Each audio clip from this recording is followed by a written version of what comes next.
Bonjour, mercredi le 10 juin 2026, nouvelle semaine, nouveau plateau des sports sur Perfect TV, dont voici les titres. Après la Coupe du Monde de Maracana en 2023 à Abidjan, Côte d'Ivoire, le Maracana togolais se qualifie à nouveau pour un autre mondial en septembre prochain au Cameroun. Comment se passent les préparatifs de cette Coupe du Monde de Maracana? Le président de la FETOMA est dans cette émission pour nous éclairer davantage. L'association sportive des anciens footballeurs du Togo, la SAFT, est en fête et en amicale ce samedi, le 13 juin de l'an 2026, avec leurs homologues béninois au stade municipal de Lomé, bien sûr, à partir de 15 h. Et c'est pourquoi je reçois pour vous dans cette émission une figure emblématique des anciens éperviers du Togo que vous allez découvrir dans un court instant. La fenêtre FIFA, les éperviers du Togo, en match amicaux respectivement face au Centrafrique et aux voisins béninois, analyse, commentaire et décryptage, c'est dans ce magazine. Plus que 24 heures, tous les yeux seront rivés vers trois grands pays du monde, à savoir le Mexique, le Canada et puis les États-Unis, pour ce qui concerne la 23e édition de la Coupe du monde de football de l'UEFA, avec 48 nations au départ, qui succédera à l'Argentine il y a 4 ans de cela au Qatar. Élément de réponse, c'est dans ce plateau des sports. Et sans protocole, je m'en vais vous présenter les deux invités qui vont me conduire dans cette émission. D'abord, à l'extrême, nous avons, je vous l'annonçais tout à l'heure au titre, une figure que vous connaissez très bien. Il est là, ce capitaine, ancien capitaine bien sûr, il est là avec nous. Wadia Lantam, hein? Bonne arrivée, bonjour. Bonjour, cher ami. Et juste à mon côté, le président de la FETOMA, Monsieur Vitalis Amatekwe Kani, il est également là pour nous parler de l'organisation de Maracana togolais. Monsieur Kani, bonjour. Bonjour, Monsieur Adamatassa. Et tout le plaisir est pour moi de vous inviter pour ce plateau que nous allons partager durant une bonne heure de temps d'horloge. Alors, le président de FETOMA, M. Vitalis Kani Amatekwe, et je l'annonçais au titre, après la Coupe du Monde et de la Côte d'Ivoire, il y a, je dirais, 3 ans déjà de cela, c'était devant moi, bien sûr, puisque j'y étais, j'étais à Abidjan bien avant votre arrivée. Ça s'est déroulé au Palais des Sports de Trècheville. Alors, Président, te voilà en face d'une nouvelle édition, une nouvelle Coupe du Monde de la discipline Maracana qui se présente, qui se pointe à l'horizon. Dites-nous comment se porte aujourd'hui le Maracana togolais. Merci beaucoup à Perfect TV. Merci pour cette opportunité que vous nous donnez de pouvoir parler de notre discipline, le Maracana. Oui, vous l'avez bien dit, nous étions en Côte d'Ivoire il y a cela 2 ans. Mais dans l'intervalle, avant de parler de Coupe du Monde, il faudrait bien parler de tournoi qualificatif pour la Coupe du Monde. Eh bien, si le Togo doit être au Cameroun cette année de 2026, c'est bien parce que le Togo a participé et bien participé à la Coupe d'Afrique des Nations qui s'est tenue en Guinée-Bissau au cours de l'année 2025. Et au cours de cette année, il fallait se qualifier à minima pour les quarts de finale afin d'être qualifié au titre de pays africains pour cette Coupe du Monde. Et le Togo a rempli sa mission en participant à cette Coupe d'Afrique, en se qualifiant sur le terrain pour la Coupe du Monde qui va se dérouler cette année 2026 au Cameroun. Alors, comment est-ce que le Maracana togolais se porte? Je dirais dans l'ensemble que le Maracana togolais se porte très bien. Le Maracana togolais se porte très bien parce que tout ce que nous avons inscrit à l'ordre du jour, ou plutôt dans notre calendrier, eh bien, nous avons tout exécuté.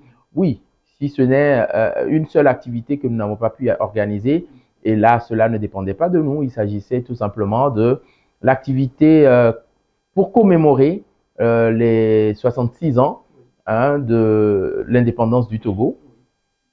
Il a fallu que nous puissions annuler l'organisation interne que nous avions afin de nous mettre dans le moule national avec les Jeux nationaux de l'indépendance, mais qui malheureusement n'ont pas pu avoir lieu. Mais sinon, nous avons commencé le championnat à bonne date. Cette année, nous avons décidé de commencer plus tôt. Nous avons commencé à bonne date et le championnat se poursuit. Nous avons terminé les phases zonales, que ce soit à Lomé, que ce soit à Palimé ou à Tapamé, à Moublo, à Sokodé, à Kara, à Niamtougou.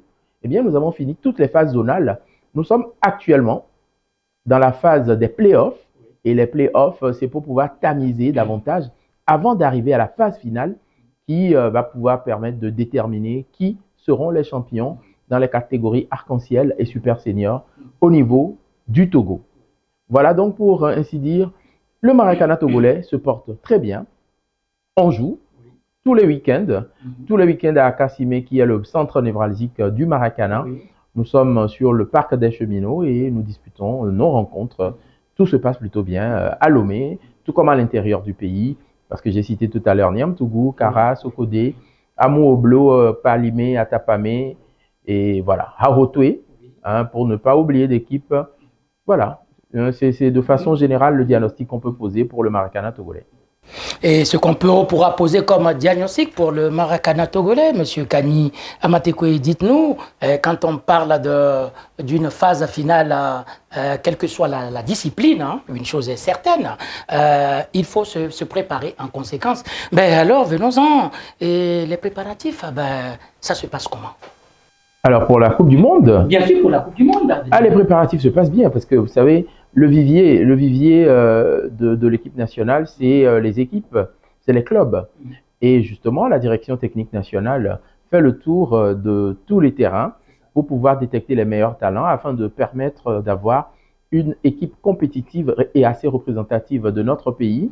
Et donc, la direction technique nationale a pris son bâton de pèlerin depuis la phase zonale, ou les phases zonales, je devrais dire, pour pouvoir sillonner toute l'étendue du territoire, détecter les meilleurs talents. Et bientôt, nous allons pouvoir, d'ici à un mois, finir le championnat et l'équipe nationale va pouvoir se regrouper. On aura les regroupements de l'équipe nationale après la sélection. On aura plusieurs phases de sélection. On aura une première liste, une deuxième et une troisième à minima, de sorte à retenir les meilleurs des meilleurs. C'est vous dire tout simplement que ça va, les préparatifs vont bon train. Ça, c'est une très bonne nouvelle que les préparatifs vont bon train du côté du Maracana togolais avec la voix de son président. Et à présent, je vais me tourner vers celui-là que je peux appeler une icône du football togolais. Il est là avec nous. Nous allons parler de l'association des anciens footballeurs du Togo. La SAFT, je l'annonçais dans les titres. Cette association, c'est une association qui regorge les anciens footballeurs du Togo au sein de ce creuset à travers un groupe dont nous saluons au passage son président Amouzou Tete qui nous suit certainement de très loin. Alors, Wadjalantam, l'association des anciens footballeurs du Togo, en fait, et ce samedi, le 13 juin, à 15h30 dans l'après-midi, au stade municipal de Lomé, vous invitez les anciens footballeurs du Bénin voisin. Alors, racontez-nous. Merci beaucoup, Père Fativi. Merci, cher ami, cher coéquipier, cher ancien coéquipier, Adama. Pour revenir un peu sur le Maracana togolais, je vais parler un peu parce que j'ai aussi un vécu là-dedans. Ah oui. Ne joue pas le Maracana qui veut, mais qui peut, parce que c'est stratégique et puis à tout le moment, à tous les moments, il faut se mettre en mouvement. Et c'est un jeu très, très, très physique. Plus que le football à 11 contre 11. Bien sûr, parce que là, on ne marche pas. Dès que tu marches, c'est que tu laisses passer ton adversaire. En plus, c'est sur un espace réduit et ça va très vite. Donc, je tire vraiment un chapeau à M. Kani qui a voulu prendre les rênes de cette fédération. Pour revenir sur l'association des anciens footballeurs du Togo, la SAF, je pense que on a essayé, on a commencé par faire des activités, à faire des petits matchs, à participer à des compétitions sur le plan national. Mais ça ne suffit pas. Il faudrait vraiment nous jauger avec ceux qui viennent, les clubs, les équipes de l'extérieur, des anciens joueurs. Donc c'est pour cela on a organiser ce match oui. Pour tester nos compétences. Bien sûr. Est-ce que les jambes tiennent encore? Tiennent encore, voilà. Donc, du fait de ce fait, je pense que tout ancien joueur, tout celui qui se voit être ancien joueur, footballeur du Togo, pas que les internationaux. Oui. Aujourd'hui, quand on ASAF, c'est l'association des anciens footballeurs du Togo. Oui, donc, tous ceux qui se sentent concernés sont priés, sont vraiment les bienvenus. Voilà. Donc, ce match, je pense qu'on l'organise pour le bon voisinage. Et c'est pour ce samedi. C'est pour ce samedi, le 13 à 15h30 ou 15h. Donc, je pense que on a vraiment envie de faire revivre ces anciens, les temps passés. Bien sûr. Ce que nous avions fait. Mais ça serait pas trop la même chose, mais bon, qu'ils viennent apprécier encore un peu plus les talents, ceux qui ont fait vibrer ce football. Voilà. Je vais citer par exemple Abalo Dossé, bien sûr, Jean-Paul, bien sûr, et Dima Yaolé, Olufade, Agassa Kossi, plein. Nous Kossi. Donc voilà, je pense qu'aujourd'hui, on veut faire revivre au public sportif congolais ce que nous avons actuellement, démontrer ce que nous avons été des piliers aussi de ce football. Alors, Wadia Lantam, c'est vrai, pour cette rencontre amicale internationale de football entre deux associations qui parlent de football, connaissez-vous l'équipe, vos homologues du Bénin? Est-ce que vous connaissez quelques... Oui, je pense que par le passé, on est allé jouer un match déjà à Cotonou? Non, à Koumé. Bon, on est allé au Bénin quand même pour faire un petit match sur l'invitation des anciens footballeurs du Togo et du Bénin. Du Bénin avec à leur tête le coach Chamugo. Effectivement. Je pense que c'est avec lui qu'on est en train de coordonner tout. C'est ça. Et je pense que on est allé avec un effectif de 14 à 15 joueurs. Et ils étaient l'organisation qui nous ont montré, nous a vraiment choqués parce que au Togo on s'amuse. Ah oui. Franchement, on s'amuse et on ne laisse pas nos égos de côté et faire avancer l'association. Avancer le football togolais, l'association, tout ensemble. Donc je pense que ils vont venir, vous allez les voir. Ils sont vraiment organisés ils ne vont pas gagner quand même. Là, avant de revenir au président de la FETOMA, Wadia, je regarde toujours le cap avec vous. Et aujourd'hui, bon nombre sont ces Togolais qui n'ont plus de vos nouvelles. Personnellement, vous, Wadia Lantam, qu'est-ce que vous êtes devenu? Je suis devenu entraîneur, éducateur de football. Donc, j'ai traîné ma bosse partout, à gauche, à droite partout au Togo. J'ai commencé avec Okechi de Badou, et Semassi de Sokodé, Asko de Kara,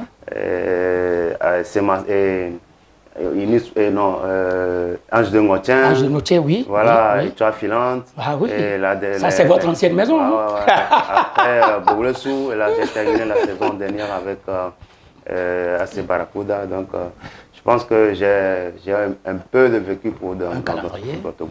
Ah oui, ça c'est tout à fait clair. Pour ceux qui l'ont plus vu, ça fait un bon moment. C'est pour vous dire tout simplement que nous sommes dans cette émission depuis, je dirais, basée à Dido Gomé Perfect TV. C'est l'une des meilleures des chaînes de télévision au Togo. Alors, le président de la FETOMA, je vais revenir une fois encore à vous. Et moi, je vais toujours être dans cette optique de préparatif de la Coupe du Monde de Maracana, dont vous êtes aujourd'hui le président. Alors, quand on parle ou bien des préparatifs de Coupe du Monde, quelle qu'en soit la discipline, aujourd'hui, appelons un chien, un chat, un chat. Il y a beaucoup, monsieur le président, qui ne connaissent pas les lois, les règles, qui riment avec les différentes, je dirais, disciplines sportives. Aujourd'hui, il y avait, depuis Abidjan, une sorte un séminaire que vous avez suivi, j'étais avec vous, et qu'il va falloir également éclairer davantage les téléspectateurs et les supporters doivent réellement savoir ce qu'il faut faire si un arbitre siffle, sanctionne une action, que les gens ne boudent pas. Ce séminaire, c'était le 6 juin dernier à Abidjan. Alors, Monsieur le Président, qu'est-ce qu'il en était réellement de cette réunion, je dirais, de ce séminaire? Merci pour l'opportunité. Une fois encore, parler de notre discipline, ce n'est pas uniquement parler de ce qui se passe sur le terrain, mais c'est ce qui se passe en dehors du terrain parfois, c'est ce qui se passe autour du terrain parfois, parce que pour pouvoir développer une discipline, il ne suffit pas de mettre un ballon sur un terrain et de jouer. Vous savez, il y a les lois de jeu. Et nous sommes très contents, nous sommes fiers de la discipline que nous représentons aujourd'hui, parce que vous savez, d'aucuns pensaient que le Maracana était un loisir et pas un sport. D'aucuns le pensaient, mais je suis fier de le dire, et sans fausse modestie, le Maracana aujourd'hui a inspiré le board de la FIFA. Vous me demanderez sûrement pourquoi. Eh bien, sachez tout simplement que des règles issues du Maracana. Le Maracana est un jeu qui est rapide. Le Maracana, on ne perd pas de temps.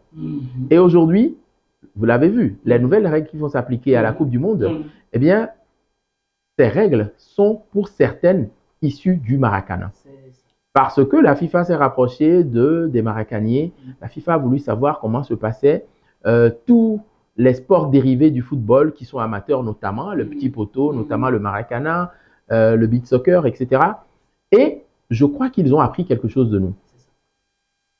Quand on prend par exemple la règle qui tient à compter 5 secondes lorsqu'il faut faire une entrée de touche ou lorsqu'il faut faire un dégagement au 6 mètres, eh bien, cela vient du Maracana tout simplement.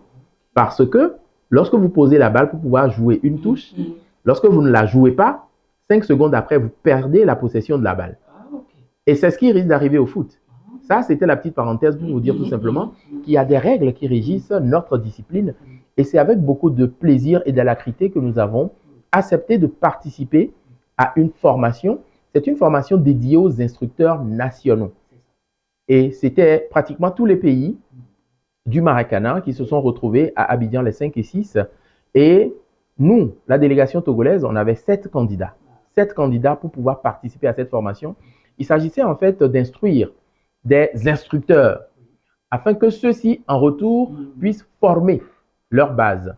Et donc, aujourd'hui, cela entre dans le cadre du plan quadriennal de la Fédération togolaise de Maracana. Et d'ailleurs, le plan d'activité de cette année, on a inscrit à l'ordre du jour des formations. Nous avons initié une première formation en interne à l'attention des capitaines, à l'attention des secrétaires et à l'attention des coachs de toutes les équipes. Parce que vous savez, lorsqu'on parle par exemple de réserve, lorsqu'on parle de réclamation, lorsqu'on parle d'évocation, tout le monde ne sait pas qu'il y a une différence entre tous ces termes-là. Et alors que vous avez peut-être raison, au lieu de faire une réclamation, vous dites « on a porté réserve ». Ok, la terminologie peut être fausse, mais quelle est la procédure administrative à suivre quand il s'agit d'une réserve? Comment est-ce qu'on confirme? Quand est-ce qu'on confirme? Dans quel délai? Tout cela, ça fait partie du développement de la discipline. Il ne suffit pas pour nous de développer la discipline en créant des clubs. Ça aussi, ça fait partie des piliers parce que nous avons l'expansion, le développement et l'inclusion. Mais également la formation. Et dans ce cadre-là, nous avons été formés, les 7 qui ont été retenus pour le Togo, nous avons été formés aux règles modernisées du Maracana afin que nous puissions à notre tour pouvoir assurer des formations adéquates à des adultes que nous sommes au plan national. Voilà donc ce qui s'est passé les 5 et 6 juin passés à Abidjan où le Togo était fortement représenté. Oui, nous avons écouté tout à l'heure le président de la FETOMA, M. Amaté Kwekani, qui vient de nous donner la précision justement pour ce qui s'est passé lors de ce séminaire depuis Abidjan. Alors, Président, avant de retrouver Wadialantam, je vais encore soutirer quelques mots de vous, ou bien près de vous, et j'aimerais savoir, Aujourd'hui, nous sommes au mois de juin et votre Coupe du Monde, c'est le mois de septembre à venir. Alors, quand on parle de compétition, il faut forcément viser les moyens. Aujourd'hui, dites-nous, Monsieur le Président, mais comment vous vous préparez également ce côté, hein, je dirais, il y a plein de trucs quand on parle de voyage. Mon ami Wadial entame c'est ce que je suis en train d'avancer, la billetterie. Quand on parle d'un voyage, il faut penser à l'hôtellerie, la restauration et tout. Alors aujourd'hui, Président, dites-moi, je suis sur le point de parler, ou bien de demander, est-ce que, au jour d'aujourd'hui, à 3 mois de cette compétition majeure, la Coupe du Monde, est-ce que vous avez des poids solides derrière vous? Je fais allusion à des opérateurs économiques. Et qu'est-ce qu'il en est réellement, Monsieur le Président? Alors, parlons de finances, c'est le nerf de la guerre. Il ne faut pas se voiler la face. Et je suis quand même fier et content de dire quelque chose. Je regarde droit dans les yeux le peuple togolais et je leur demande de dire un vibrant merci. Un vibrant merci à nos autorités. Parce que, vous savez, grâce à celles qui tenaient les rênes au ministère des Sports et des Loisirs, le Maracana togolais est sorti de l'ombre et est passé à la lumière. Pendant toutes ces années, depuis 2013, que notre fédération existe, eh bien, c'est des privés, des particuliers qui ont toujours mis la main à la poche pour pouvoir supporter cette fédération. Mais depuis l'année passée, depuis que nous sommes allés à la Coupe du Monde et que nous sommes revenus avec la médaille de bronze au cou, eh bien, le ministère de tutelle, le ministère des Sports, a pris sur lui de nous intégrer dans la Fédération nationale sportive. Et ça, tout le mérite revient à nos autorités. Et désormais, le Togo, ou en tout cas le Maracana togolais, vit à la table des grandes fédérations parce que nous avons aussi une subvention étatique. Nous avons une subvention étatique depuis l'année passée de 10 millions de francs CFA et cette année, on aura la même subvention. Ce n'est pas une subvention qui vient d'un seul coup, mais c'est une subvention qui vient à petits coups, mais on a déjà une partie. Et ça, c'est le lieu pour nous de dire merci à Monsieur le ministre, de dire merci à Monsieur le Président du Conseil, de dire merci à tout son gouvernement pour ce qui se fait pour le développement de toutes les disciplines. Vous savez, on l'a toujours dit, on a toujours l'impression que c'est le foot qui est le chéri des sports. C'est vrai, c'est le sport roi. Mais de plus en plus maintenant, nous voyons qu'un effort est fait au niveau de tous les autres sports. Oui, vous ne me direz pas si c'est suffisant. C'est là où j'en viendrai au point que vous avez évoqué. Au-delà de la subvention étatique et sur l'État que nous comptons pour pouvoir nous aider à aller au Cameroun, oui, bien entendu, nous avons lancé des appels aux sponsors et partenaires. Aujourd'hui, c'est le lieu pour nous de dire merci à 2 qui ont déjà répondu. 2 sur pratiquement une centaine, c'est une goutte d'eau. Mais ces 2 qui ont quand même répondu, une société qui répond toujours, c'est la Société nationale des phosphates du Togo, la SNPT, qui nous supporte. En tout cas, depuis que nous avions pris les rênes l'année passée, nous avons eu une subvention de la part de la SNPT et nous disons donc merci. Et cette année, nous avons une subvention de la Chambre de commerce et d'industrie du Togo. C'est dire que nous avons un soutien de toutes les entreprises du Togo. C'est le lieu pour nous d'inviter toutes les autres entreprises individuellement prises pour qu'elles puissent nous aider. Parce que notre sport est un sport non seulement en devenir, mais surtout, c'est un sport qui a un vécu. De toutes les disciplines sportives, sans mentir, je crois que le Maracana est une discipline collective qui permet d'avoir des médailles très souvent, régulièrement pour le Togo. Je parle de sport collectif. Je ne parle pas de sport individuel où en athlétisme on peut avoir des médailles, au taekwondo on peut en avoir, mais des sports d'équipe, le Maracana, je crois, s'est positionné comme étant le sport d'équipe qui remporte beaucoup de médailles pour le Togo et de façon régulière. L'idée pour nous, c'est d'aller encore à Yaoundé et de revenir avec une médaille au cou. Vous savez, la dernière fois à Abidjan, nous avons eu la médaille de bronze. Les objectifs sont clairs. On peut en chercher mieux que ça. On a eu le bronze, on mérite l'argent, on mérite l'or. Celui qui a titillé l'or peut avoir l'or. Donc, vous aurez compris nos ambitions sans grande prétention. Nous ne voulons pas être prétentieux, mais nous avons de très grandes ambitions. L'idée, c'est de pouvoir aller à cette coupe et de revenir. Et les retombées, ce sera sur tous les partenaires. Si un sport, vous associez votre image à ce sport et que ce sport remporte des victoires, eh bien, c'est vous qui remportez des victoires. Donc, appel est lancé à tous les sponsors et partenaires et mécènes. Continuez par aider toutes les disciplines, en particulier le Maracana, chacun presse pour sa paroisse. Merci beaucoup, le président qui nous a éclairé un peu quant à ce qui concerne le nerf de la guerre, les sponsors et tout. J'espère que votre message ne va pas tomber dans les oreilles des sourds. À présent, je vais une fois encore tourner ou bien aller vers l'ancien capitaine des éperviers du Togo, Wadialantam, qui a fait son passage avec l'étoile filante de Lomé avant de s'expatrier chez les Maghrébins, en l'occurrence d'abord le club africain de Tunis et puis plus tard chez les Helvètes de la Suisse. Et aujourd'hui, Wadialantam, on se dirait tout simplement, vous êtes à la tête de cette équipe du football des anciennes gloires, la SAFT. Et alors, c'est ce samedi, à partir de 15h, 15h30 au municipal de Lomé. Alors, quel est le fil de cette rencontre amicale? Est-ce que le président Moussou Tété sera là? Est-ce que, bon, et je dirais un peu l'État, est-ce que je peux dire l'État? Est-ce que le pouvoir est au courant de cette belle rencontre amicale des anciennes gloires Togo-Bénin? Merci beaucoup. Je pense que c'est pour cette raison que le président même n'est pas sur ce plateau. Ok. Parce qu'il dans les courses. Il est dans les courses. Et donc là, je le représente. Et je pense que samedi, il serait là, il serait sur le terrain. Inch'Allah. Et il va jouer, il ne va pas jouer. Ça dépendra de son état de santé. Physique, de santé. Donc, on essaie de dispatcher de gauche à droite les correspondances pour essayer d'inviter le maximum de gens, surtout les autorités, pour venir voir ce que ces anciennes gloires ont encore dans les jambes. Ok. Ben avant qu'on ne clore ce dossier, ce chapitre, avant de venir sur la fenêtre FIFA, Wadialantam aujourd'hui, à la retraite chez les éperviers du Togo, durant ou bien de tout ton passage avec cette sélection Fanion du Togo, les éperviers, que gardes-tu comme souvenir auprès de cette équipe nationale du Togo, les éperviers? Beaucoup de souvenirs. Beaucoup de souvenirs. Le plus important, c'est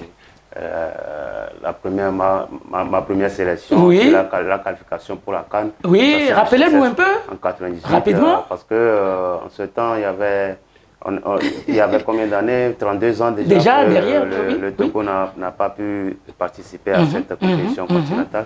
Donc, jeune, on est arrivé insouciant. Et voilà, quand on se qualifie, c'était vraiment l'euphorie dans nos clubs. Déjà, quand on y est retourné, on nous regardait autrement parce qu'on a pris un nouveau statut. Donc, je pense qu'aujourd'hui, c'est vraiment cet aspect qui me fait encore garder espoir d'un lendemain meilleur pour le football.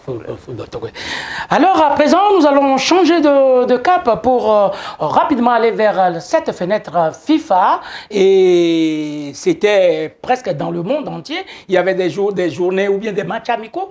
À gauche, à droite, les éperviers du Togo, une nouvelle version et Patrice Neveu, Monsieur le Président Amatekwe Kani, le Togo en amical, je dirais, 2 matchs amicaux. Le premier, c'était face au Centrafricain, match nul 1-1. Et hier, ouf de soulagement, face à nos voisins béninois, le Togo a atomisé, excusez-moi le terme, le Togo a atomisé le Bénin, les Guépards, sur la marque de 5-1. On dira que la machine a commencé par prendre. Eh bien, permettez que je puisse utiliser ceci. Je vais l'emprunter à quelqu'un, à une de vos collègues. Oui. Carton vert aux éperviers du Togo. Carton vert à tout le peuple togolais. Parce que vous savez, nous sommes 7 millions d'habitants. Lorsque 7 millions d'habitants prient pour un même objectif, n'oubliez pas que les autres adversaires ont également de la population et eux aussi prient pour eux. Si on prend la population du Togo, nous ne sommes que 7 millions. Au Bénin, ils font le double, à minima. Sachez que eux aussi priaient. Mais tout s'est passé ailleurs. Tout s'est passé sur le terrain. Ce n'est pas dans les églises. c'est pas dans les mosquées, c'est pas dans les couvents. Ça se passe sur le terrain. On a vu l'engagement, on a vu le dynamisme avec lequel les nôtres ont joué et on a eu un frustrant face à la Centrafrique. C'était frustrant tout simplement parce que nous avons laissé l'opportunité à l'adversaire de marquer. Et quand hier, moi je suivais en streaming, j'ai capté la chaîne 1 minute après le but ou bien quelques secondes après le but. Et à la 5e minute, on avait déjà marqué un but au Togo. Moi, j'ai pris le train en marche à la 6e et je disais, mince alors, ça reprend encore, malgré tout ce qu'on a eu comme espoir. Mais il fallait tout simplement garder la foi. Et aujourd'hui, je crois que le train vient de prendre et nous espérons que toutes les erreurs de dernière minute, ce n'est pas M. Wadialantam qui me dira le contraire. Il faut rester concentré jusqu'à la dernière seconde. On dit qu'un match de foot dure 90 minutes, sans compter les arrêts de jeu. Mais tant que l'arbitre n'a pas sifflé, arrêtons nos errements. Félicitations, nous sommes tous fiers, nous sommes contents, nous sommes Togolais et on se sent fiers. Et je ne crois pas qu'il y ait un seul Togolais qui ne soit pas fier de cette victoire du Togo. Bravo tout simplement à toute l'équipe. Bon vent à eux et vivement que cette synergie-là soit maintenue, qu'ils gardent le cap et qu'ils aillent très très loin. Ce ne sont que des matchs amicaux, mais dans notre langue, et ça je reprendrai, on dit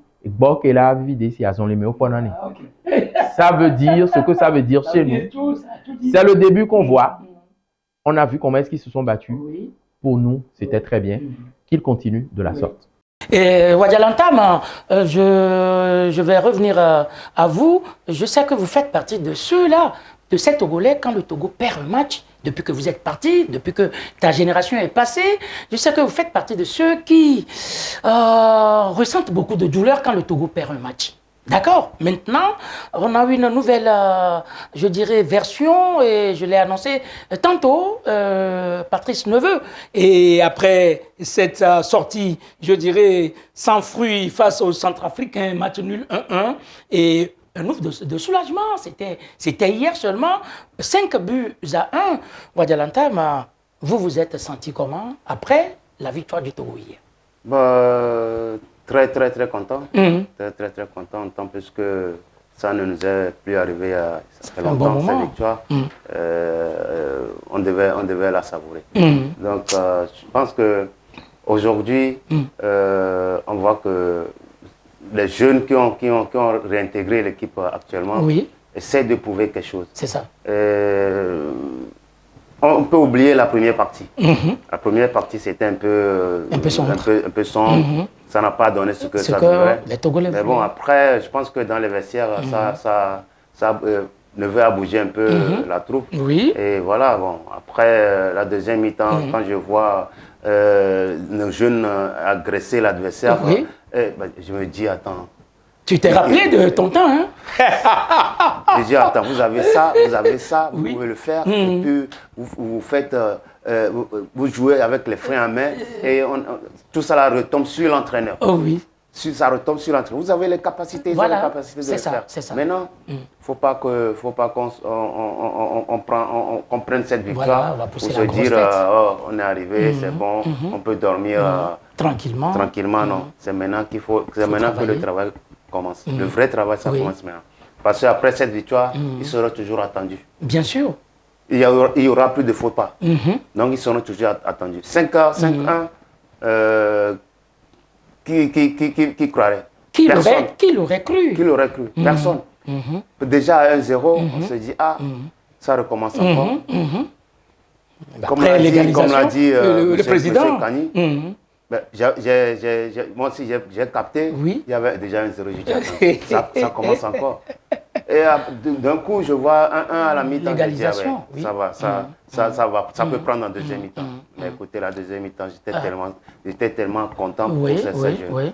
Alors, Wadialantam, vous allez toujours garder le micro. Quand vous voyez cette équipe, cette ossature des éperviers aujourd'hui, comparativement par rapport à la vôtre, hein, Wadialantam, parle-moi avec la main sur le cœur. Quelle est la génération la plus solide?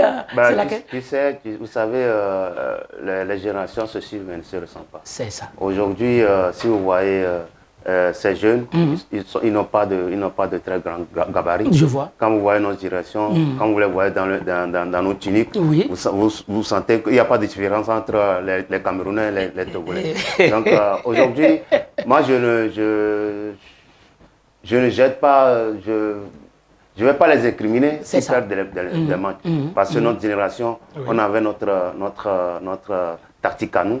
Aujourd'hui, le football a évolué. Et puis, tout ce qui se passe maintenant, c'est étudié beaucoup de fois en amont. Et puis, les entraîneurs, ils reçoivent des formations de très, très, très haut niveau. Et maintenant, c'est aux joueurs de suivre. Voilà. Donc, comme je l'ai dit, ça se suit, mais ça ne se ressent pas. Mais espérons que la réaction de l'ancien capitaine des éperviers, Wadja Lantama, qui est là, sur ce plateau de Perfect TV avec nous, que tes conseils puissent apporter. Je vais retourner avec vous, le président de la FETOMA, et toujours avant qu'on ne clore ce chapitre de la fenêtre FIFA. Cette équipe du Togo, aujourd'hui, c'est vrai, les générations, Wadja vient de le souligner, les générations se suivent, ne vont jamais se ressembler. Ok. Maintenant, quand vous voyez déjà cette équipe de Patrice Neveu, nouvelle version, bien sûr, si vous voyez cette équipe, bien sûr, bientôt, une nouvelle campagne des matchs éliminatoires de la prochaine Coupe d'Afrique des Nations 2027 va arriver. Mais cette équipe des éperviers, elle est là. Nous allons attaquer bientôt les éliminatoires pour la nouvelle CAN 27.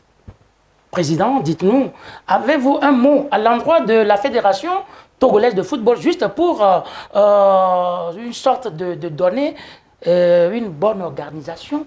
En toute modestie, moi j'ai une petite fédération. Bien sûr. Moi j'ai une toute petite fédération. Et la Fédération togolaise de foot est une très grande fédération. C'est ça. Sinon la plus grande du Togo. Bien sûr. Et c'est la seule. C'est la seule fédération qui nous ait permis d'aller en Coupe du Monde. Bien sûr. Donc ça veut dire beaucoup de choses. Oui, nous avons participé dans d'autres fédérations à plusieurs autres Coupes du Monde. Mais l'ampleur médiatique, ce n'était pas pareil. C'est vous dire tout simplement que les hommes et femmes qui sont là-bas savent ce qu'il faut faire. Ils l'ont fait, c'est pour ça qu'ils ont les résultats d'aujourd'hui. Aujourd'hui, moi, on me disait toujours, ouais, l'entraîneur, à chaque fois, c'est l'entraîneur qu'il faut faire ci. J'ai dit, son rôle, c'est de prendre les meilleurs du Togo, du moment, et de les encadrer. Ce n'est pas à lui de leur apprendre à faire les passes réception. Mais il doit imprimer sa vision du jeu. Et je crois que s'il choisit les meilleurs, sans clientélisme, et qu'il donne de bonnes consignes à ces meilleurs-là, je crois que ça doit prendre. Aujourd'hui, tout le monde le sait, ce n'est pas un secret. Notre capitaine, en club, à Getafe, je ne l'ai jamais vu jouer milieu de terrain. Il est toujours arrière central. Mais quand il vient en équipe nationale, c'est les Bouma et les autres Nador qui jouent en défense centrale et lui monte d'un cran. Est-ce qu'il joue son rôle, oui ou non? Ça veut dire que le coach l'a placé là où il a besoin de lui. Et est-ce qu'il a répondu? La réponse pour moi, c'est oui. Il a joué à sa place de milieu et d'ailleurs, il a marqué. Ça vous dit tout simplement qu'il y a deux choses. L'organisation en dehors du terrain, mais également l'organisation autour et sur le terrain. Et ça, seuls les acteurs sont interpellés. Les gars, si vous êtes impliqués, si vous sentez que vous êtes Togolais, venez jouer pour le Togo et donnez-vous à fond. Ce n'est pas la peine de venir jouer 2 minutes ou alors de nous perdre des billets d'avion, des billets d'hôtel et des indemnités ou primes. Mais c'est de venir et de mouiller le maillot. Faites comme le jeune Karim. Quand Karim vient ici au Togo ou quand il vient pour jouer pour les éperviers, il se donne à fond. Est-ce que c'est peut-être parce qu'il sait d'où il vient? Peut-être. Mais certaines équipes nationales aujourd'hui comptent sur beaucoup de binationaux. Est-ce que vous pouvez penser qu'un Alban Lafont va jouer pour la Côte d'Ivoire? Un Eli Wahi va jouer pour la Côte d'Ivoire? C'est vous dire tout simplement que ces binationaux aussi ont besoin d'une certaine assurance pour se mettre en lumière. Ils ont choisi la Côte d'Ivoire parce que la Côte d'Ivoire leur donne de l'espoir. Si Fatsana a choisi le Togo plutôt que le Burkina, c'est parce que le Togo lui a donné de l'espoir. Je ne vais pas parler de ceux qui n'ont pas choisi le Togo, on ne parle pas d'eux. Mais parlons de ceux qui ont fait le choix de porter la tunique des éperviers, ils se donnent à fond. L'organisation, donnez le meilleur de vous et je crois qu'on aura le résultat qu'on a eu hier, même en compétition officielle, c'est possible. J'ai foi. Et le président de la FETOMA, M. Amatekwe Kani, a foi pour ce qui concerne l'aventure, ou bien je dirais l'avenir de cette équipe des éperviers du Togo, version Patrice Neveu.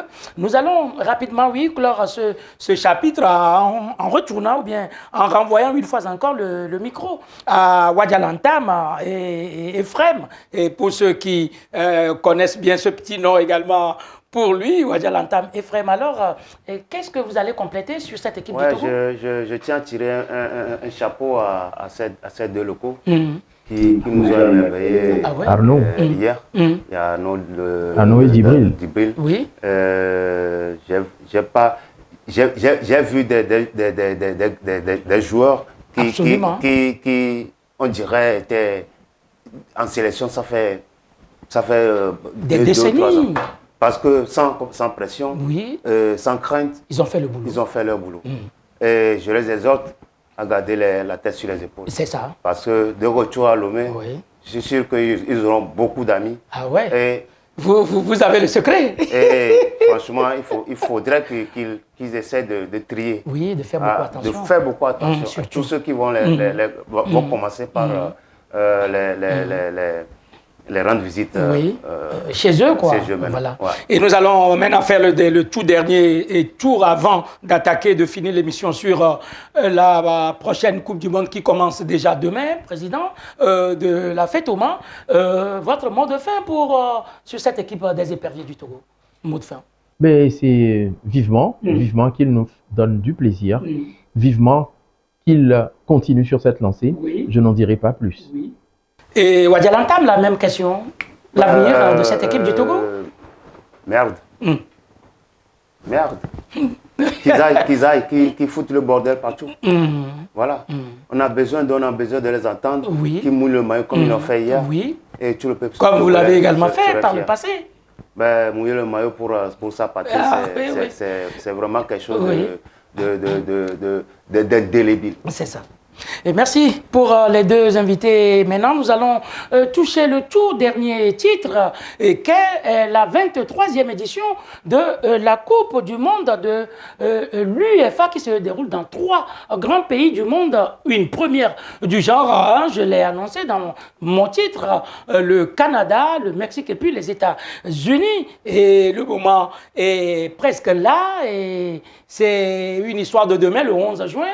Et l'apothéose, le 19 juillet, sincèrement, mais qui va succéder à l'Argentine il y a 4 ans de cela, à travers une très très grande finale Argentine-France, dont l'Argentine championne. 4 ans de cela, on revient dans cette compétition. Cette fois-ci, pour nous, les Africains, je dirais, 10 et bonne place pour notre cher continent, à savoir l'Afrique du Sud, l'Algérie, le Cap-Vert, la Côte d'Ivoire, les pharaons d'Égypte, les Black Stars du Ghana, les Lions de l'Atlas du Maroc, la RD Congo est là, les Lions de la Teranga, ça c'est au Sénégal, et puis bien sûr, les Aigles de la Tunisie, 10 équipes, 10 sélections africaines pour défendre les couleurs de notre cher continent. D'abord, Monsieur le Président, l'ouverture.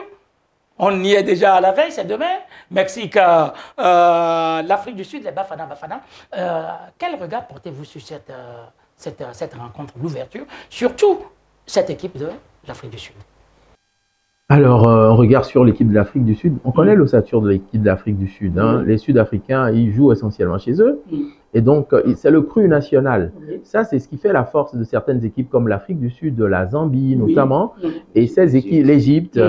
C'est que ces joueurs-là, ils n'ont pas besoin de regroupement pour pouvoir se regrouper, justement. Absolument. Ils sont tout le temps ensemble et ils jouent tout le temps ensemble. C'est ça qui fait la force de cette équipe. Vivement que cette cohésion apporte un plus à l'Afrique du Sud et que l'Afrique du Sud puisse damer le pion au Mexique, pays organisateur. Et pour ce premier match africain, moi je le considère comme le tout premier africain, vivement, que l'Afrique du Sud donne le ton à tous les autres pays africains. C'est vrai, on reviendra sur les autres pays africains. On a certaines certitudes. On a certains qui nous promettent beaucoup, mais qui offrent souvent peu. Mais cette fois-ci, on espère que dans la dizaine, si on peut placer 6 au 3e tour, ce serait déjà pas mal. Wadialantam, on va tout simplement peut-être espérer à ce que les Sud-Africains balisent la voie pour les autres pays du continent. Et une victoire sud-africaine demain, comme ouverture, ferait une grosse fierté pour tout un continent. Oui, une grosse fierté. Tant plus que quand on joue le match d'ouverture, des fois il y a des gens qui sont seulement câblés pour regarder le match d'ouverture. Déjà l'ambiance autour de l'événement.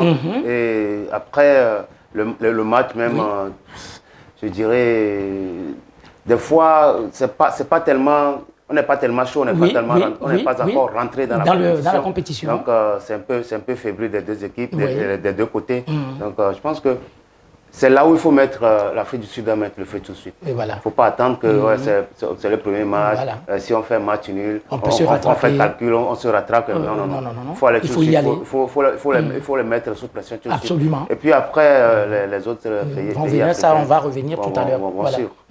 Président, l'ouverture, le 11, c'est demain. Alors, après ce match, nous allons attaquer une autre nation africaine le 14 à minuit, 0 heure. Le Brésil, certainement, attendra les Lions de l'Atlas du Maroc, une sélection marocaine aujourd'hui, mais très, très, très respectée sur l'échiquier international.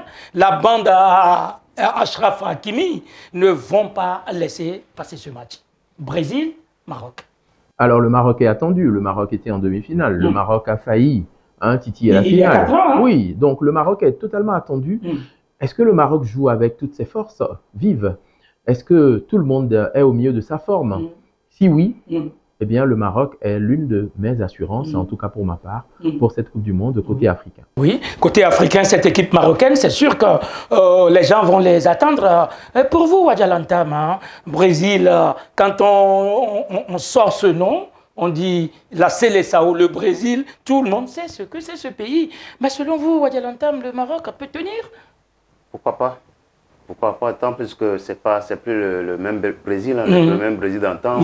Quand on dit vous avez un match contre le Brésil, vous tremblez. Donc aujourd'hui, le Brésil ne fait plus peur. Et tout le monde peut jouer avec le Brésil. Donc, tout le monde? Tout le monde peut jouer avec le Brésil. Oui, tout le monde. Tout le monde, même le Togo peut jouer avec le Brésil. J'allais en venir il y a 4 ans de cela. Voilà, si le Cameroun l'a touché, sur un but de Vincent à Boubacar, et le Maroc peut récidiver. Ils peuvent récidiver, ils peuvent les contenir. Bon. Mais attention aux individualités brésiliennes. Comme quoi les grandes équipes ne meurent jamais. Alors, après ce match Brésil-Maroc à 0h, ce 14 juin, nous allons attaquer une autre affiche, toujours pour les sélections africaines, le 15 juin, à 21h, les Diables Rouges de la Belgique, et vont octroyer, c'est pas les pharaons d'Égypte amenés par un certain Momo Salah, l'équipe égyptienne, on l'a vu à la dernière CAN, elle n'est pas mauvaise quand même. Ah non, pas du tout. L'équipe égyptienne, elle n'a jamais été mauvaise. Elle a toujours eu cette cohésion. Je le disais tantôt que leur avantage, c'est de jouer pour la plupart chez eux. Et donc, ça leur donne une force supplémentaire. Je suis sûr et je suis convaincu que Mo Salah, et en tout cas tous les pharaons, eh bien, ils auront des diables qui peut-être seront un peu pâles et seront pas rouges. Oui, je sais que je crains un peu Doku, je sais que je crains un peu les Trossards, je sais que je... Oui, ils sont nombreux, mais c'est des noms que je trouve ronronnants. Mais nous avons nos fameux pharaons qui vont pouvoir soulever des pyramides. Wadialantam, quand on dit la Belgique, ce n'est pas une petite nation de football. Les grands joueurs sont passés, même au jour d'aujourd'hui. Il y a encore de très très grands footballeurs au sein de cette équipe de la Belgique. Votre analyse rapide sur cette affiche, le 15-21h, Égypte ou la Belgique qui va passer. Ça serait du 50-50 pour moi, parce que qui dit Égypte, c'est un football moderne. Bien sûr. Ils jouent comme en Europe. Donc, je pense que les installations... Tout le monde attaque, tout le monde défend. Tout le monde attaque, tout le monde défend. Et puis, je pense que les Égyptiens, ils jouent la force plus que les Tunisiens. Mais eux jouent comme vous connaissez très bien l'Afrique du Nord. Voilà. Donc, eux jouent comme des Noirs africains, ces Égyptiens. Donc, je pense que ça sera un gros match. Et bon. Mais espérons un très bon comportement. L'Afrique du Sud ouvre le bal. Et que les autres puissent le suivre. Oui. Voilà, après, c'est la rencontre Belgique-Égypte le 15 juin. Ça va se passer à 21h. Et l'affiche qui serait encore la plus attendue, ce même 15 juin, à 1h du matin, les éléphants de Côte d'Ivoire. Les éléphants de Côte d'Ivoire entrent en liste et leur adversaire a pour nom l'Équateur. Et aujourd'hui, c'est vrai, quand on a vu ce test face aux Bleus de Didier Deschamps la dernière fois, une équipe de France touchée, battue par la Côte d'Ivoire, Monsieur le Président, les éléphants, au jour d'aujourd'hui, ont déjà la tête solide, les reins solides, ne vont jamais avoir peur de ces Équateurs. Ah ouais, j'espère qu'ils auront la tête froide surtout. Et qu'ils n'auront pas la tête trop grosse pour avoir battu les vice-champions du monde, pour avoir battu l'une des équipes les plus constantes au monde actuellement, qu'est la France, qui, attention, a joué avec tous ses éléments. Bien sûr. La France n'a pas fait tourner. La France a joué avec tous ses éléments. C'est meilleur. Mais la Côte d'Ivoire a su tirer son épingle du jeu. Après avoir été menée, ils ont eu les ressources mentales pour d'abord revenir au score et de la forme manière et surtout damer le pignon à la France. Les clouer au pilori au dernier moment. Je crois que la Côte d'Ivoire, moi je le disais, à part le Maroc, la Côte d'Ivoire, c'est mon coup de cœur, c'est ma deuxième nation forte, ou sinon la première, avec des assurances. On pourra parler des autres nations. Moi j'ai suivi peut-être je vais anticiper. J'ai suivi Arabie Saoudite, Sénégal de bout en bout. Oui. On viendra tout à l'heure, Monsieur le Président. Wajalantam, c'est vrai, hein, notre plateau, on n'est pas tellement trop loin de la femme. Ces petites également rencontres, il faut en parler. Vous, personnellement, quel regard portez-vous sur cette affiche? Les éléphants, c'est vrai, ils sont venus avec un esprit de gagneur. Et le fait d'avoir déjà touché la France de Didier Deschamps, très bloc, c'est pas gonflé. À bloc, hein, je crois que cette Côte d'Ivoire va être très, très, très chiant, va beaucoup déranger l'Équateur.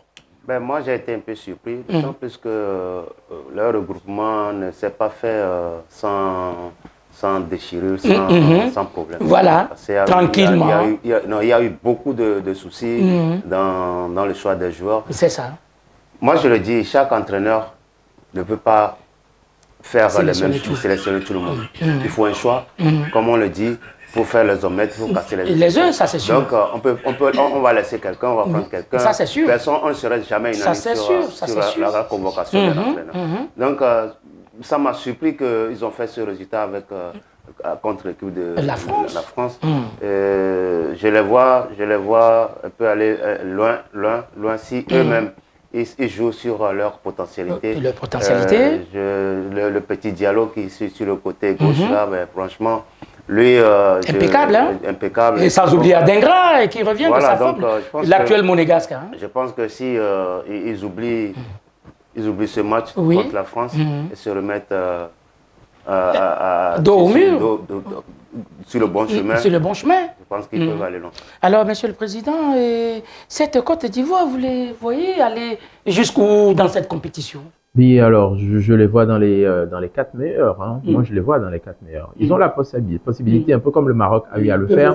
Ils peuvent le faire. Déjà, pour se qualifier en poule, je vois pratiquement toutes les équipes. Hein. Parce qu'on a d'abord premier, deuxième, et on a plusieurs, je crois 6 meilleurs troisièmes. Alors, on a de la place pour pouvoir se qualifier. On a de la place par rapport aux groupes dans lesquels les pays africains sont. On a largement la possibilité de se qualifier pour la suite de la compétition. Le premier tour ne devrait pas être le véritable problème, mais le premier tour devrait être le déclic. Mais après, l'appétit venant en mangeant, je crois que s'il faut manger du lion, il faut faire. Les Ivoiriens ont montré en match amical qu'ils pouvaient faire du choukouya de poulet. Ils ont fait du choukouya de poulet. On ne leur souhaite que ça. On peut que leur souhaiter très bon vent pour cette équipe de Mers Faye, ancien international ivoirien de son état, aujourd'hui à la tête de cette équipe des éléphants de Côte d'Ivoire. Après le 15 juin, l'Afrique entre toujours en liste et cette fois-ci, le 16, juste le lendemain, une affiche qui... on a déjà vu il y a quelques années de cela, Corée-Japon 2002, où on a vu aujourd'hui paix à son âme, hein, il va peut-être son âme va planer sur cette équipe de Lions de la Teranga. Bouba Diop ne serait plus là, mais attention, le 16 juin, 21h, Ouadjalantam, la France va attendre encore ce Sénégal. Peut-être. Je ne pense pas que les Français vont prendre ce match comme un match de revanche, d'autant plus que quand vous avez ça dans la tête, tout de suite, vous êtes crispé, vous êtes sous pression. Oui. Vous allez vous dire... Bien avant le coup de sifflet. Voilà, on doit le gagner, ce match. Et après, ça on passe peut à arriver. côté. Ça peut... Donc, je pense que les Sénégalais, aussi, ne vont pas aller déjà en supériorité. Oui, bien sûr. On les a une fois passés, on les a une fois battus. La dernière fois, la Côte d'Ivoire les a battus. Donc, ce match, ça peut facilement se passer. Voilà, donc, je pense que c'est un match piège pour les deux équipes. Et, Monsieur le Président de la FETOMA, match piège des deux côtés, Ouadjalantam vient de le souligner, mais vous, personnellement, France-Sénégal, c'est une affiche, hein, à 21h, le monde entier sera focalisé sur cette rencontre France-Sénégal, je l'annonçais tout à l'heure, et quand j'avais encore en tête un certain Lajou Seydou Diouf qui avait mystifié Willy Sagnol dans son couloir droit, et puis un centre, et puis Bouba Diop qui venait paix à son âme. France-Sénégal, Monsieur Kanikoué, quel va être votre regard pointu sur ce match? Alors, je risque de vous choquer. Vous savez, je suis français. Okay. Je suis français pour les compétitions internationales. Oui. Après être africain, je suis français. Ce qui fait que je collectionne les maillots de l'équipe de France. Oh là là.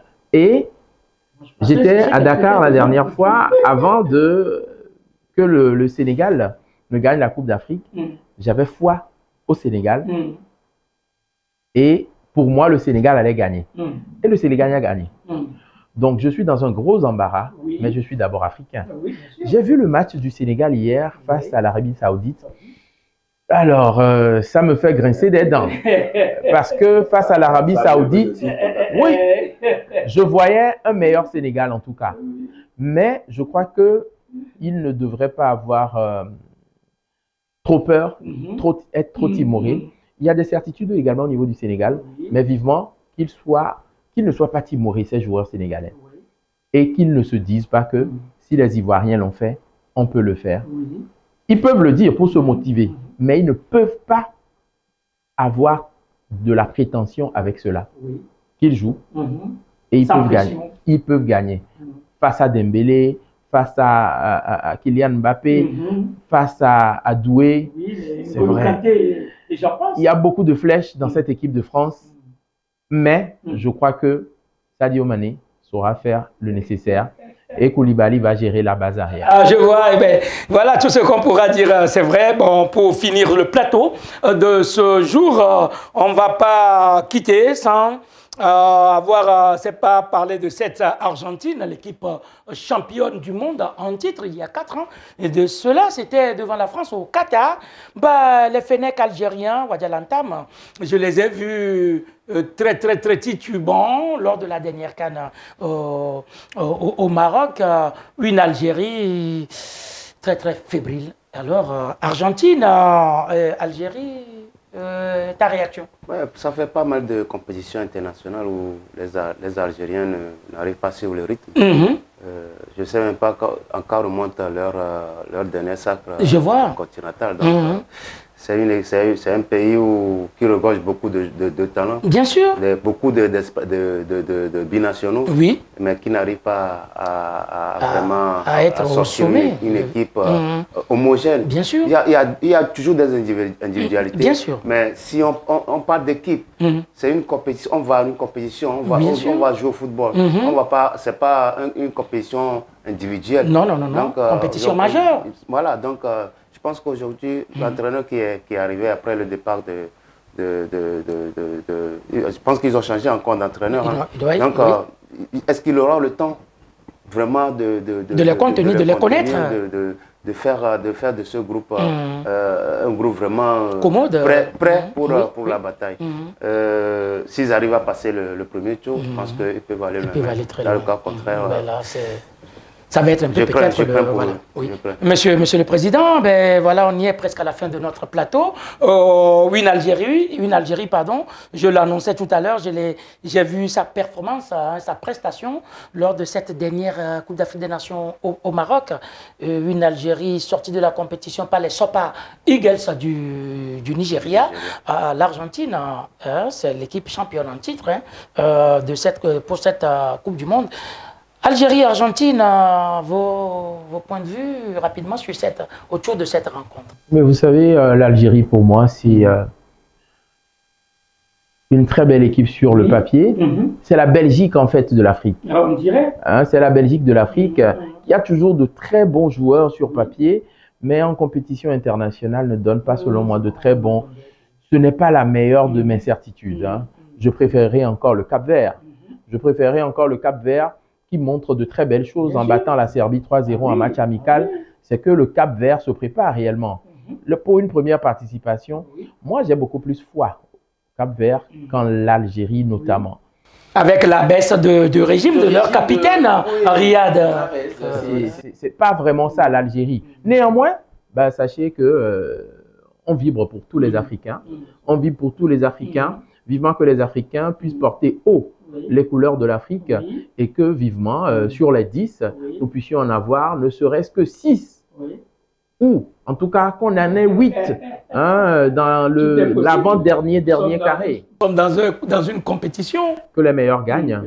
Mais c'est surtout le foot qui va prévaloir, qu'il y ait beaucoup de fair play avec les nouvelles règles. Vivement que les tacticiens et les techniciens puissent suivre les règles parce que l'équipe qui a joué à l'Islande, qui a joué face au Japon la dernière fois, a fait les frais. Un changement qui ne se fait pas vite, eh bien, le remplaçant reste au bord du terrain et ça peut faire plus d'une minute. C'est au prochain arrêt, ce qui voudrait dire que vous avez au minimum 1 minute, mais si la balle ne sort pas et que l'adversaire joue, vous allez jouer pendant 2-3 minutes en infériorité numérique. C'est-à-dire tout simplement que ces règles, il faut que chacun se les approprie et que vivement, nous puissions porter haut les couleurs de l'Afrique et surtout ne pas ridiculiser l'Afrique parce qu'il y a une équipe qui a fait un carton à l'époque dans le sens négatif, mais cette équipe ne s'appelle plus, n'est plus du Zaïre, c'est la RDC. Je crois que cette équipe qui a parcouru des kilomètres pour éliminer tout le monde, eh bien, on peut compter sur Mbemba. Mais ma grosse difficulté, ce qui me pose problème pour cette Coupe du Monde, c'est les restrictions au niveau de l'immigration et les restrictions au niveau de l'accès au territoire, notamment à cause du virus Ebola, où le Canada est clair, vous ne rentrez pas si vous avez un passeport congolais. Et ça peut jouer en défaveur du Congo. Par exemple, Chancel Mbemba, il n'a qu'un passeport congolais. Il n'est pas binational, donc il n'a pas un autre passeport. Or, dès qu'il présente un passeport congolais, s'il se qualifie pour le prochain tour, il ne peut pas aller au Canada. Parce que le Canada a fait des restrictions 90 jours, et les 90 jours, c'est pendant toute la Coupe du Monde. Ça, c'est les seules choses qui me font un peu mal pour cette Coupe du Monde. Sinon, sportivement, que la fête soit belle. Sportivement, que la fête soit belle. Nous y sommes à la fin de notre plateau des sports de ce jour. Wadialantam, merci d'être passé, ancien international togolais, et que ce match des anciennes gloires, la SAFT, est en fait. Et nous allons passer pour vous voir au stade Omnisport. Un mot rapidement. Je passe par Perfect TV pour inviter tout chacun de nous de passer, faire le déplacement, de venir regarder encore une fois ces anciennes gloires. Voilà. Donc j'invite aussi du coup le président de la fête Thomas pour venir regarder. Oui. Parce que dès que tu finis le football, peut-être tu te relances. Bien sûr, de l'autre côté. Il va arriver, ça c'est sûr. Hein. C'est la même maison. On est ensemble, c'est la même. C'est au bout de l'ancienne corde Contis, la nouvelle. Merci quand même. Merci quand même. Bon vent, Perfect TV. Merci à vous, Wadjal Antam, d'être passé. Et monsieur le président de la Fetoma Vitalis Amatekwe Kani, merci d'être passé aussi. Merci beaucoup, merci pour l'hospitalité. Je reviendrai si vous m'invitez encore. Inch'Allah. Et pour l'instant, c'est moi qui vous invite le samedi. Oui. Vous savez, notre championnat se poursuit. Nous sommes dans la phase des playoffs tous les samedis. Ce samedi, donc le 13, nous serons également à Kassimé à partir de 14 h. Vous aurez 7 matchs.